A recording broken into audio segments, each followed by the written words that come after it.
The indefinite suspension of the NHL season leaves many questions unanswered. 3 players were about to reach 50 goals. The Edmonton Oilers were conducting an experiment to see if 2 players could carry an entire team on a playoff run. And the goddamn Boston Bruins were already at 100 points with 12 games remaining.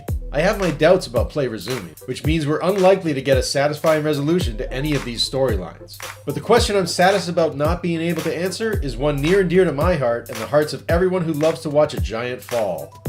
How did the Detroit Red Wings get so bad? It might be hard to imagine now, but 10 years ago, Detroit was on top of the hockey world. Sure, the Wings were coming off a loss to the Crosby-Malkin Penguins in the 2009 Stanley Cup Final, but that was after they had already beaten Pittsburgh for the Cup in 2008. Their playoff streak stood at 18 consecutive seasons, a run that included 4 Cups, 6 Finals appearances, and one of the best rosters of all time. Seriously, the roster they had in 2002 was obscene. I'd post it here, but I don't want to get the video demonetized due to smut. 9 Hall of Famers. 9. And once Datsuk's eligible for the Hall of Fame, it'll be 10. It's just obscene. Anyway, I digress.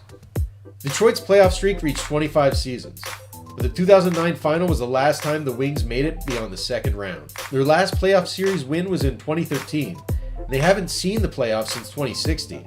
The Wings have been, in every way, shape, and form, a bad hockey team for the last 4 years, but bad doesn't begin to describe what they were doing when this season stopped. Their 3 previous showings were run-of-the-mill bad 70-something point affairs. Nowhere near the playoffs, but nowhere near the record books either.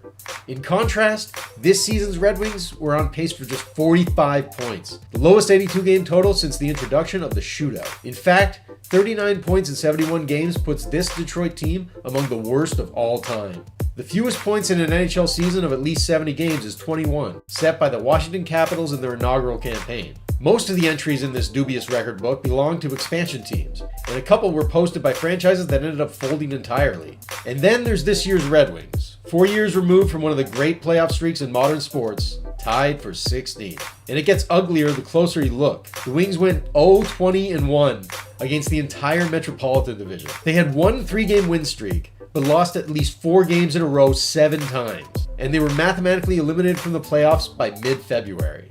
Why were things this bad? Well, for starters, they couldn't score. Tyler Bertuzzi was the team's only 20-goal scorer, and the Wings were shut out or held to 1 goal in more than half of their 49 losses. Averaging 2 goals a game is a recipe for failure, but Detroit had plenty of problems on defense and in net as well. This was a failure on every level, an implosion of everything that makes a good hockey team.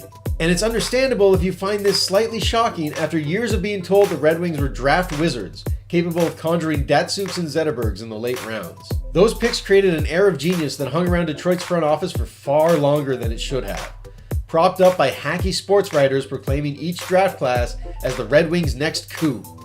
By the way, that's me. I'm referring to myself here. And I'd share the article I wrote in 2014 if I could find a link, but thankfully I can't. You'll have to take my word for it. It was a really terrible article.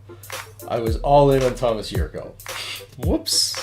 In reality, Detroit's talent well ran relatively dry a few years ago, and the players who were expected to carry the load this season couldn't handle it. Starting goalie Jimmy Howard had been slipping in recent years, but he lost a big step in 2019.